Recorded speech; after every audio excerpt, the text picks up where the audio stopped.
जय जय राम, श्री राम जय राम, जय जय राम, श्री राम जय राम, जय जय राम, श्री राम जय राम, जय जय राम, श्री राम जय राम, जय जय राम, श्री राम जय राम, जय जय राम। फिर सबरी मैया ने अत्यंत रसीले और स्वादिष्ट कंद मूल फल लाकर श्री रामचंद्र जी को खिलाए। प्रभु ने वो फल बार बार प्रशंसा करके खाए। फिर वे हाथ जोड़कर आगे खड़ी हो गई। प्रभु को देखकर उन्होंने प्रेम भरे अत्यंत मीठे वचन कहे। उन्होंने कहा, मैं किस प्रकार आपकी स्तुति करूं? मैं नीच जाति की और अत्यंत मूढ़ बुद्धि हूं,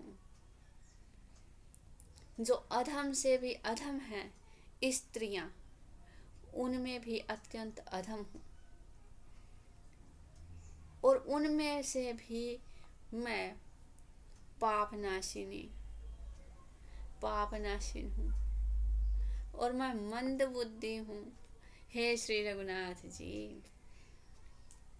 फिर श्री रघुनाथ जी ने कहा, हे भामिनी, भामिनी कहते हैं स्त्रियों में सबसे श्रेष्ठ होती है, उसे भामिनी कहते हैं। माताओं में श्रेष्ठ, स्त्रियों में श्रेष्ठ, सभी माताएं श्रेष्ठ होती हैं। श्री रघुनाथ जी ने कहा, हे भामिनी, मेरी बात सुन। मैं तो केवल भक्ति ही का संबंध मानता हूँ। जाति पाति कुल धर्म पढ़ाई धन बल कुटुंब गुण चतुरता इन सब के होने पर भी भक्ति से रहित मनुष्य कैसा लगता है? जैसे जलहीन बादल। अगर बादलों में जल ही ना हो तो कैसा दिखाई देगा? मैं तुमसे यह अपनी नवधा भक्ति कहता हूँ। 9 तरह की भक्ति होती है। तो भगवान कहते हैं कि मैं तुमसे अब मेरी 9 प्रकार की भक्ति कहता हूँ, नवधा भक्ति कहते हैं। तुम सावधान होकर सुनो और मन में धारण करो। पहली भक्ति है संतों का सत्संग, संतों का साथ करे, संतों का सत्संग सुने। और दूसरी भक्ति है मेरे कथा प्रसंग में प्रेम, भगवान की कथा सुने और वो उसमें प्रेम आए। तीसरी भक्ति है अभिमान रहित होकर गुरु के चरण कमलों की सेवा करे, गुरु जी के चरण कमलों की सेवा करे, लेकिन मान ना हो, अभिमान ना हो कि भाई मैं गुरु जी की सेवा कर रहा हूँ, नहीं, अभिमान नहीं आना चाहिए। और चौथी भक्ति यह है कि कपट छोड़कर मेरे गुण समूहों का गान करे, भगवान के गुणगान करे। मेरे राम मंत्र का जाप और मुझ में दृढ़ विश्वास, यह 5वीं भक्ति है। 5वीं भक्ति में क्या होता है? राम मंत्र का जाप करे और पूर्ण दृढ़ विश्वास रखे भगवान में, जो वेदों में प्रसिद्ध है। 6ठी भक्ति है इंद्रियों का निग्रह, अपनी सारी इंद्रियों को निग्रह कर ले, इंद्रियों का काबू पा ले इंद्रियों पर।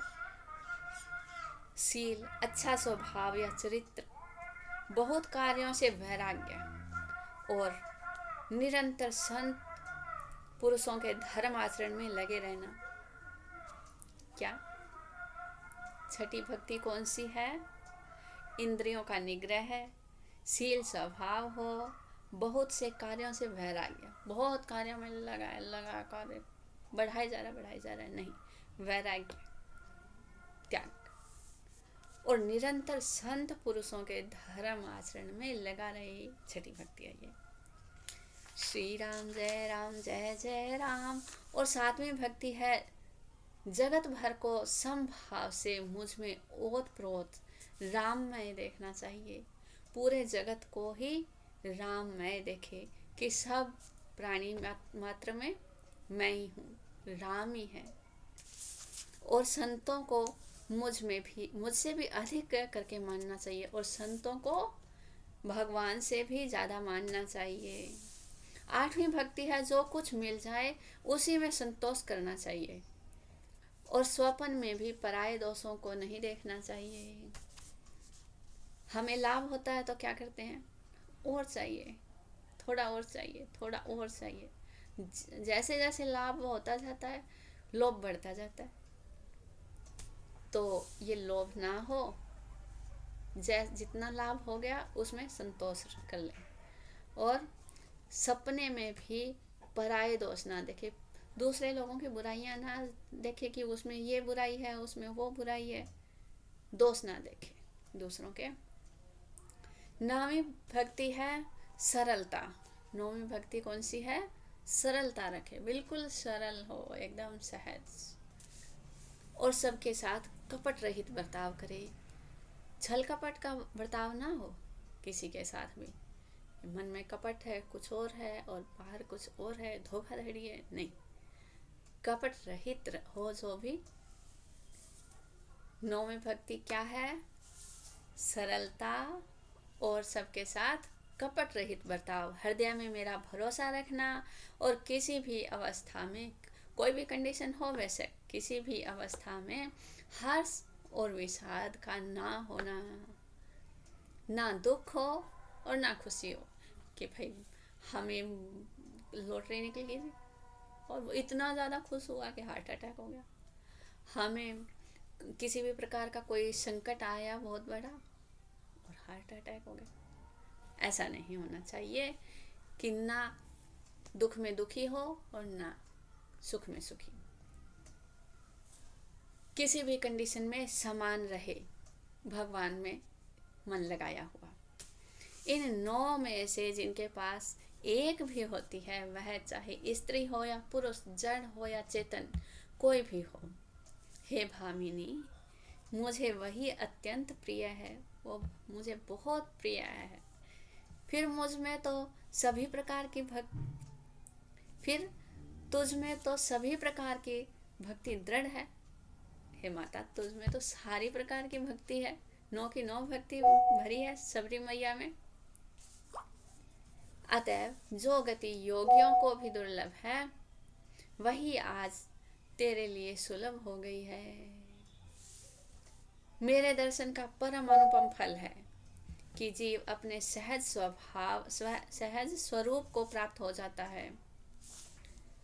भगवान के दर्शन का अनुपम फल सबसे क्या है कि जैसे ही भगवान के दर्शन होते हैं, हमें अपने आप का पता नहीं है हम क्या हैं, तो हमारे जो सहज अपना स्वरूप है, जो अपना वास्तविक स्वरूप है, उसका हमें पता लग जाता है। हे भामिनी, अब यदि तू गजगामिनी जानकी जी की कुछ खबर जानती हो तो बता दो। भगवान ने मैया से पूछा कि आप अगर कोई सीता माता की खबर को जानती हो, कुछ पता है तो बता दो हमें। तब सबरी मैया ने कहा, हे रघुनाथ जी, आप पंपा नामक सरोवर को जाइए, वहां आपके सुग्रीव से मित्रता होगी। हे देव, हे रघुवीर, वह सब हाल बताएगा, वह सब कुछ बता देगा आपको। हे धीर बुद्धि, आप सब जानते हुए भी मुझसे पूछते हैं। भगवान तो सब कुछ जानते ही हैं, लेकिन जानते हुए भी सबरी मैया से पूछ रहे हैं, उनको बढ़ाई दे रहे हैं। बार बार प्रभु के चरणों में बार बार प्रभु के चरणों में सिर नवाकर प्रेम सहित उसने सब कथा सुना दी। अपनी जो भी कथा थी, अपनी जो भी जीवनी थी, वो सारी भगवान से अपने मन की बातें करती है। सब कथा कहकर भगवान के मुख के दर्शन कर हृदय में उनके चरण कमलों को धारण कर लिया और योगाग्नि से देह को त्याग कर जलाकर वह उस दुर्लभ हरिपद में लीन हो गई, भगवान के चरणों में लीन हो गई सबरी मैया। बोलो सबरी मैया की जय। जहाँ से कभी कोई लौट कर नहीं आता है, वहाँ चली गई है हमारी सबरी मैया। तुलसीदास जी कहते हैं कि अनेकों प्रकार के कर्म, अधर्म और बहुत से मत, ये सब शोकप्रद हैं। ये मनुष्यों, इनका त्याग कर दो और विश्वास करके श्री राम जी के चरणों में प्रेम करो। जो नीच जाति की और पापों की जन्मभूमि थी, ऐसी स्त्री को भी जिन्होंने मुक्त कर दिया। अरे महादुर्बुद्धि मन, तू ऐसे प्रभु को भूलकर सुख चाहता है। भगवान को भुलाकर क्या कभी कोई सुखी रह सकता है? बिल्कुल नहीं, कभी नहीं। जिसके पास, यदि आज किसी के पास कोई भी सुख है, चाहे धन है, चाहे यश है, चाहे बल है, चाहे रूप है, या किसी भी प्रकार का कोई भी सुख है, तो वो सब भक्ति का ही प्रताप समझना चाहिए। बोलिए सियापति रामचंद्र जी की जय।